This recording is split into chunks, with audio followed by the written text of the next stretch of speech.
Randalls Round by Eleanor Scott and read by Christopher Halton.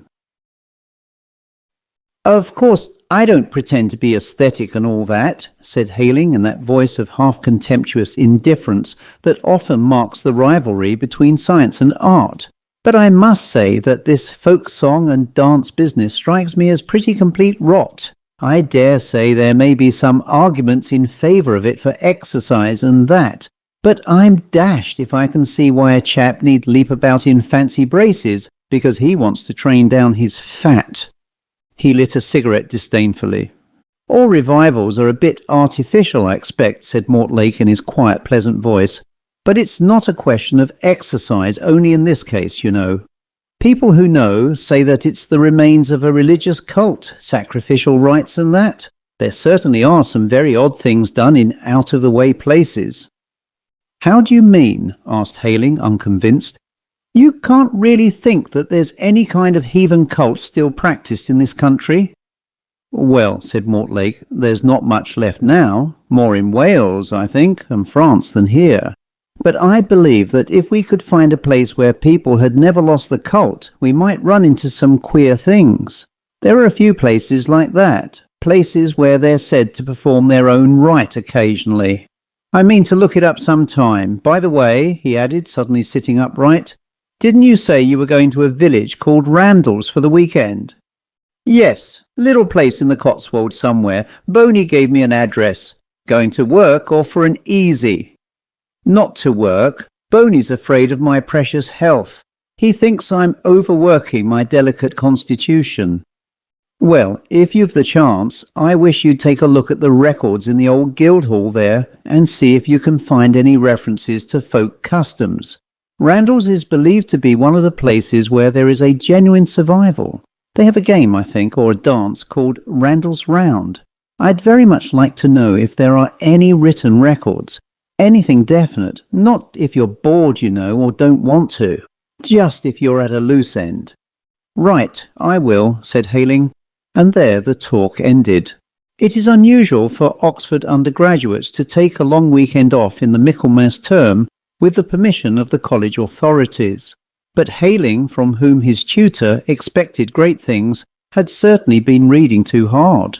The weather that autumn was unusually close and clammy, even for Oxford, and Hayling was getting into such a state of nerves that he was delighted to take the chance of getting away. The weather as he cycled out along the Woodstock Road was moist and warm, but as the miles slipped by and the ground rose, he became aware of the softness of the air, the pleasant lines of the bare sloping fields, the quiet of the low rolling clouds. Already he felt calmer, more at ease. The lift of the ground became more definite and the character of the country changed. It became more open, bleaker. It had something of the quality of moorland, and the little scattered stone houses had that air of being one with the earth that is the right of moorland houses. Randalls was, as Hayling's tutor had told him, quite a small place, though it had once boasted a market. Round a little square space, grass-grown now, where once droves of patient cattle and flocks of shaggy Cotswold sheep had stood to be sold, were grouped houses mostly of the 17th or early 18th century, made of the beautiful mellow stone of the Cotswolds. And Hayling noticed among these one building of exceptional beauty, earlier in date than the others, long and low, with a deep square porch and mullioned windows. "That's the Guildhall Mortlake spoke of, I expect," he said to himself as he made his way to the Flaming Hand Inn, where his quarters were booked. "Quite a good place to look up town records. Queer how that sort of vague rot gets hold of quite sensible men." Hayling received a hearty welcome at the inn. Visitors were not very frequent at that time of the year, for Randalls is rather far from the good hunting country. Even a chance weekender was something of an event. Hayling was given a quite exceptionally nice room, or rather pair of rooms, for two communicated with one another on the ground floor. The front one, looking out onto the old square, was furnished as a sitting room. The other gave onto the inn yard, a pleasant cobble place surrounded by a moss-grown wall and barns with beautiful lichened roofs. Hayling began to feel quite cheerful and vigorous as he lit his pipe and prepared to spend a lazy evening. As he was settling down in his chair with one of the inn's scanty supply of very dull novels, he was mildly surprised to hear children's voices chanting outside. He reflected that Guy Fawkes's day was not due yet, and that in any case the tune they sang was not the formless huddle usually produced on that occasion. This was a real melody, rather an odd plaintive air, ending with an abrupt drop that pleased his ear. Little as he knew of folklore and much as he despised it, Hayling could not but recognise that this was a genuine folk air, and a very attractive one. The children did not appear to be begging. Their song finished, they simply went away. But Hayling was surprised when some minutes later he heard the same air played again, this time on a flute or flageolet. There came also the sound of many feet in the market square. It was evident that the whole population had turned out to see some sight. Mildly interested, Hayling rose and lounged across to the bay window of his room. The tiny square was thronged with villagers, all gazing at an empty space left in the centre. At one end of this space stood a man playing on a long and curiously sweet pipe. He played the same haunting, plaintive melody again and again. In the very centre stood a pole, as a maypole stands in some villages. But instead of garlands and ribbons, this pole had flung over it the shaggy hide of some creature like an ox. Hayling could just see the blunt heavy head with its short thick horns. Then, without a word or a signal, men came out from among the watchers and began a curious dance. Hayling had seen folk dancing done in Oxford, and he recognised some of the features of the dance, but it struck him as being a graver, more barbaric affair than the performances he had seen before. It was almost solemn. As he watched, the dancers began a figure that he recognised. They took hands in a ring facing outwards. Then, with their hands lifted, they began to move slowly round, counterclockwise. Memory stirred faintly, and two things came drifting into Hayling's mind. One, the sound of Mortlake's voice. That's the back ring. It's supposed to be symbolic of death, a survival of a time when a dead victim lay in the middle and the dancers turned away from him. The other memory was dimmer, something about it being unlucky to move widdershins, a Scottish superstition. These faint stirrings of memory were snapped off by a sudden movement in the dance. Two new figures advanced, one a man whose head was covered by a mask made in the rough likeness of a bull, the other shrouded from head to foot in a white sheet. Without a sound, these two came into the centre of the dance. The bull-headed man placed the second figure with its back to the pole where hung the hide. The dancers moved more and more slowly. Evidently, some crisis of the dance was coming. Suddenly, the bull-headed man jerked the pole so that the shaggy hide fell outspread on the shrouded figure. It gave a horrid impression, as if the creature hanging limp on the pole had suddenly come to life and with one swift, terrible movement had engulfed and devoured the helpless victim standing passively before it. Hayling felt quite shocked, startled, as if he ought to do something. He even threw the window open, as though he meant to spring out and stop the horrid rite. Then he drew back, laughing a little at his own folly. The dance had come to an end. The bull-headed man had lifted the hide from the shrouded figure and thrown it carelessly over his shoulder. The flute player had stopped his melody, and the crowd was melting away. "What a queer performance," said Hayling to himself. "I see now what old Mortlake means. It does look like a survival of some sort. Where's that book of his?" He rummaged in his rucksack and produced a book Mortlake had lent him, one volume of a very famous work on folklore. There were many accounts of village games and feasts, all traced in a sober and scholarly fashion to some barbaric primitive rite. He was interested to see how often mention was made of animal masks, or of the hides or tails of animals being worn by performers in these odd revels. There was nothing fantastic or strained in these accounts, nothing of the romantic type that Hayling scornfully dubbed aesthetic. They were as careful and well authenticated as the facts in a scientific treatise. Randalls was mentioned and the dance described, rather scantily Hayling thought, until, reading on, He found that the author acknowledged that he had not himself seen it, but was indebted to a friend for the account. But Hayling found something that interested him deeply. The origin of this dance, he read, is almost certainly sacrificial. Near Randalls is one of those banks or mounds surrounded by a thicket, which the villagers refuse to approach. These mounds are not uncommon in the Cotswolds, though few seem to be regarded with quite as much awe as Randalls Bank, which the country people avoid scrupulously. The bank is oval in shape and is almost certainly formed by a long barrow of the Paleolithic age. This theory is borne out by the fact that at one time the curious Randalls Round was danced about the mound, the victim being led into the fringe of the thicket that surrounds it. A footnote added, "Whether this is still the case, I cannot be certain. Permission to open the tumulus has always been most firmly refused." "That's amusing," thought Hayling as he laid down the book and felt for a match.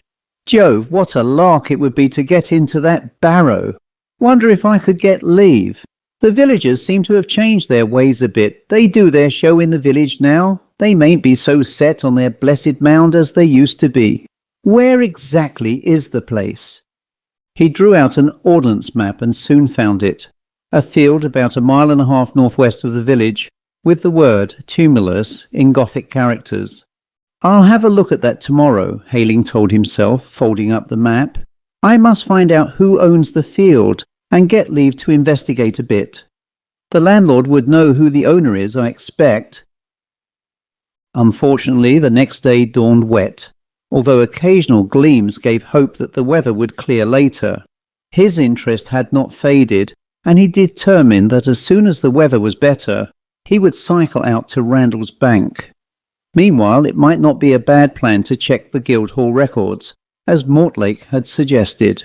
He hunted out a worthy who was, among many other offices, town clerk, and was led by him to the 15th century building he had noticed on his way to the Flaming Hand. Inside, the cool and dark interior pleased him. The simple groining of the roof and the worn stone stair leading to the record room. This was a low, pleasant place, with deep windows and a beautiful ceiling. While the town clerk pottered with keys in the locks of chests and presses, Hayling idly examined the books on the shelves. One title caught his eye, Prehistoric Remains in the Cotswolds. He kept the book in hand and began to read. He learned that long barrows were older and more uncommon than round, and often objects of superstitious awe. Then he turned to the records.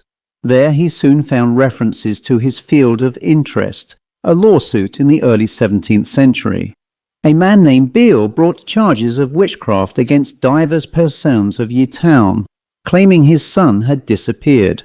The record stated, "Ye said Son Francis had been led away by warlocks in ye dance, for his ring, ye which he had long worn, was found in ye field which ye wot of, and had by them been done to death in ye abominable practisings."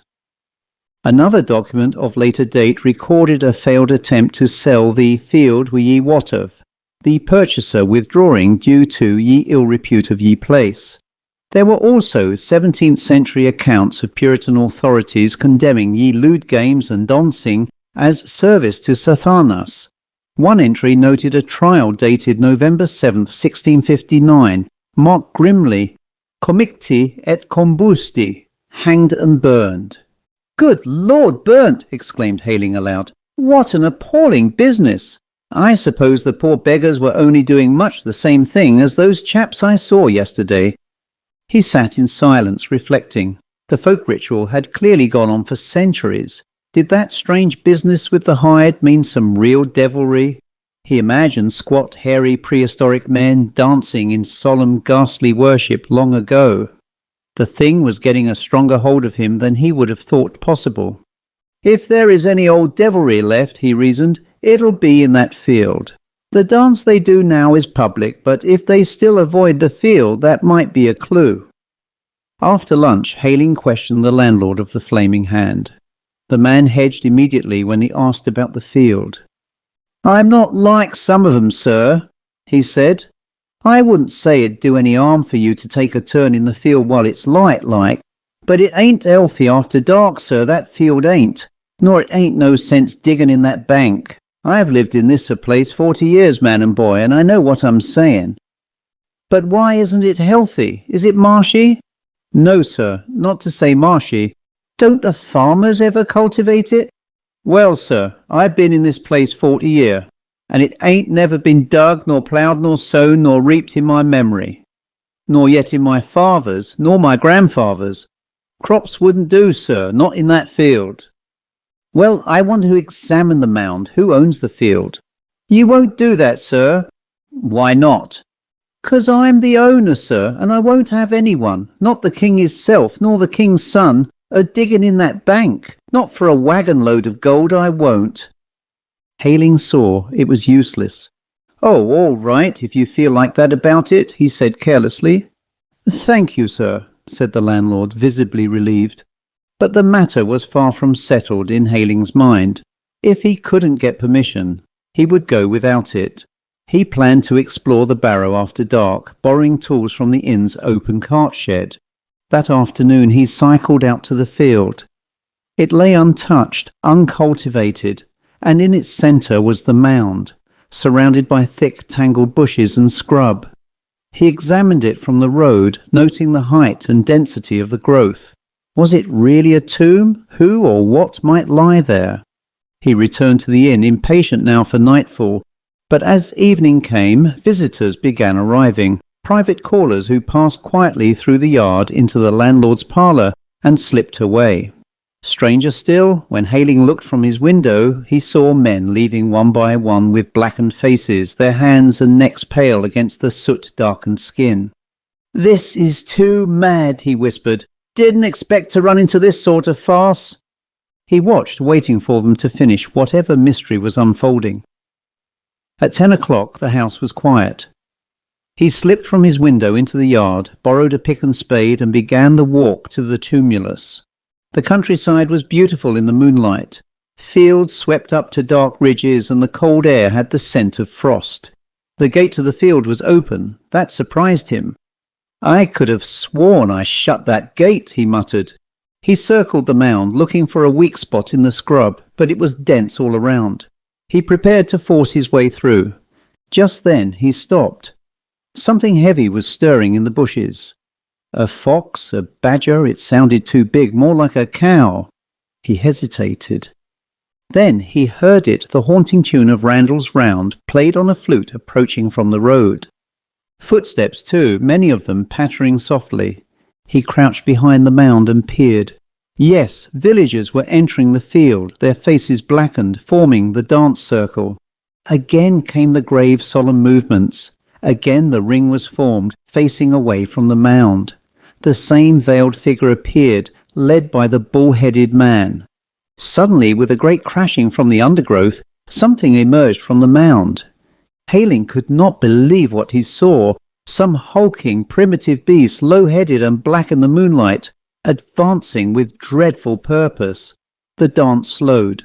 The pipe shrilled faintly. Hayling buried his head in his arms. There came sounds, tearing, crunching, and a soft lapping, like an animal devouring bones. He could not think or pray or move. Sweat ran down his back, the music wailed on, then silence, more crashing as the beast retreated to its lair. The dancers slowly departed. At last Hayling stood. He was shaking. He walked to the mound. At the edge of the thicket was a wet, dark patch soaking into the grass. A white scrap of cloth, stained, lay nearby. Hayling gave a strangled cry and fled, stumbling and gasping down the moonlit road away from Randall's bank. The end.